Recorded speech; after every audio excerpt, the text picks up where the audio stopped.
Oh, hello. I'm out skiing in the backcountry and I just crashed.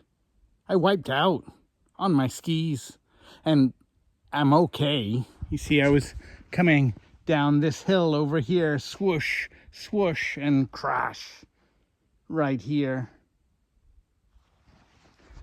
I'm okay. I'm not physically hurt, but I don't like it when I make mistakes and something goes wrong. What happens when you're playing a sport or a game with friends and you make a mistake and it doesn't go the way you want? Speak to your friends, family, teachers too about what you can do to help you feel better and improve next time you're playing your sports or games. What I like to do is think about what happened